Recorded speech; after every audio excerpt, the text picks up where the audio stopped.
Welcome back to our channel kung saan tinatalakay natin ang pinakamainit at pinakamahalagang development sa AFP modernization.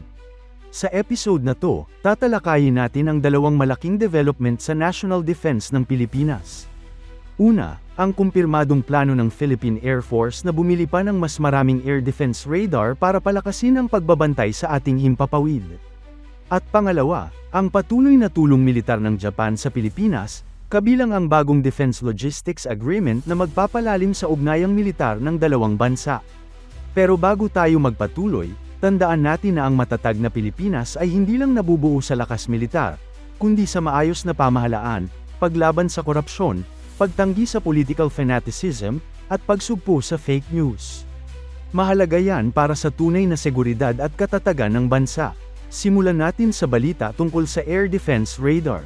Ayon sa Procurement Monitoring Report ng Department of National Defense, kasalukuyang pinoproseso ng PAF ang procurement ng Additional Air Defense Surveillance Radar System o ADSRS, kasama ang Radar Basing Support System. Ang proyekto ay nasa ilalim ng Negotiated Procurement, isang mode na ginagamit kapag highly specialized ang equipment at limitado ang suppliers. Sa ngayon, hinihintay pa ang approval ng Mode of Procurement ng Secretary of National Defense, pero malinaw na ito ay aktibong tinutulak. Ang kabuuang approved project cost ay halos 14.6 billion pesos. Para sa ilan, maaaring mukhang napakalaking halaga nito, pero sa usapin ng air defense, ang radar ang pinakaunang linya ng depensa. Kung wala kang malinaw na mata sa himpapawid, huli ka na bago ka pa makapag-react. Balikan natin ang Phase 1 ng proyekto sa ilalim ng Horizon 1 ng AFP Modernization Program. Dito, nakakuha na ang Pilipinas ng tatlong IAI LTE-ELM 2288 radars na nagkakahalaga ng humigit kumulang 2.7 billion pesos. Ang ELM 2288 ay isang 3D air surveillance radar na kayang mag-track ng multiple targets sabay-sabay, mula fighter aircraft, helicopters, hanggang low-flying aerial threats. Malaking upgrade ito kumpara sa mas lumang radar systems ng bansa. Ngayon, sa Phase 2 na kabilang naman sa Horizon 2, mas lalong lalawak ang kakayahan ng PAF. Kasama sa planong bilhin ang tatlong JFPS-3ME at isang JTPS-P14ME, na may kabuuang halaga na humigit kumulang 5.5 billion pesos. Ang JFPS-3ME ay long-range fixed radar na idinisenyo para sa malawakang air surveillance, habang ang JTPS-P14ME naman ay mobile radar na pwedeng ilipat depende sa operational requirement. Napakahalaga ng kombinasyong ito para sa Pilipinas. Dahil archipelagic ang bansa, hindi sapat ang ilang fixed radar sites lamang. Kailangan ng mobile systems na pwedeng i-deploy sa strategic locations, lalo na sa mga lugar na may limitadong coverage o may tumataas na banta.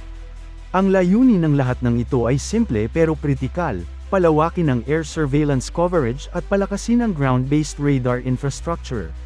Sa ganitong setup, mas magiging epektibo ang air defense operations, mas maagang makikita ang anumang intrusion, at mas mabilis makakapagdesisyon ang command and control units ng PAF. Hindi rin ito purely military concern. Ang modern radar network ay may malaking ambag sa aviation safety, disaster response, at humanitarian operations. Sa panahon ng bagyo o lindol, mas mabilis na mako-coordinate ang aircraft movements para sa rescue at relief missions.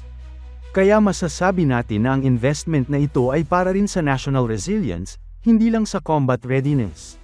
Bukod sa pagbili ng radar at tulong mula sa Japan, patuloy rin na pinapahusay ng PAF ang training at capability development ng mga personnel nito. Kasama rito ang pagpapalakas ng technical know-how sa operation at maintenance ng mga bagong radar systems, pati na rin ang integration ng data mula sa radar sa command and control centers. Sa ganitong paraan, mas mabilis at accurate ang decision-making sa oras ng emergency o potential threat. Mahalaga rin na ang modernisasyon ay hindi nagtatapos sa equipment lamang. Kasama sa Horizon 1 at Horizon 2 programs ang upgrade sa communication systems, mobility assets, at cyber defense capabilities. Ito ay upang masiguro na kahit gaano pa ka-advanced ang radar, epektibo itong magagamit at mapoprotektahan laban sa anumang cyber interference o electronic warfare. Sa kabilang banda, ang partnership ng Pilipinas at Japan ay hindi lamang limitado sa equipment at logistics. Kasama rin dito ang joint exercises, technical exchanges, at strategic dialogues. Ang mga ito ay nagbibigay oportunidad sa mga Pilipinong sundalo na matuto ng best practices mula sa mas advanced na militar, habang nakakatulong din sa Japan na mas maintindihan ang local operating environment ng Pilipinas.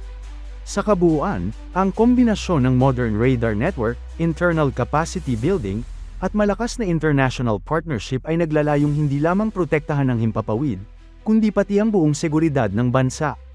Ang ganitong holistic approach sa national defense ay nagpapakita na handa ang Pilipinas sa mga bagong hamon ng modern warfare at evolving regional security landscape.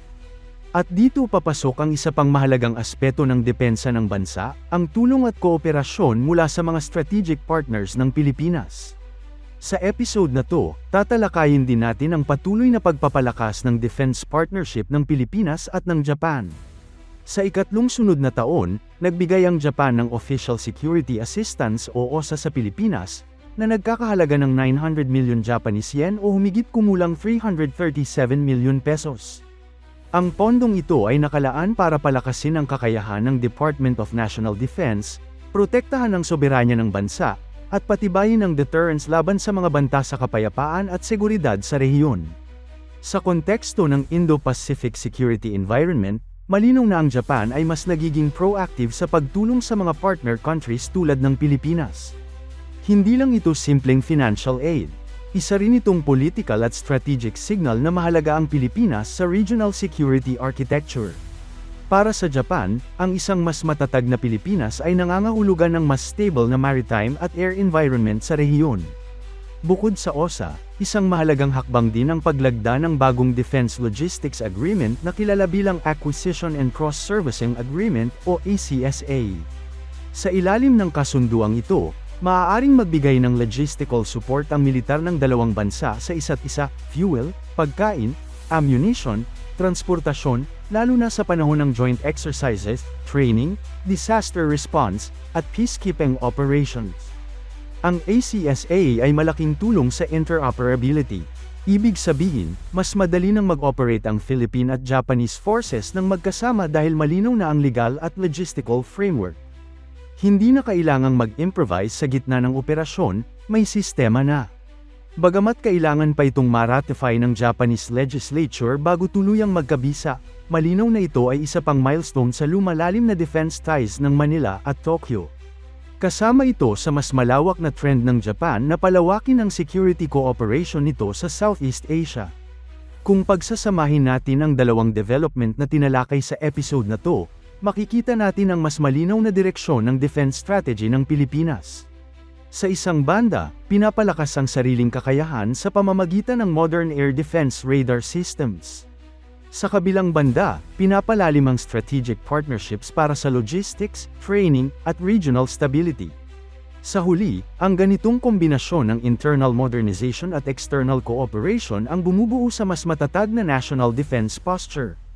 Hindi man agad makikita ang buong epekto, pero unti-unti, ang Pilipinas ay nagiging mas handa, mas alerto, at mas credible pagdating sa pagtatanggol ng ating himpapawid at soberanya.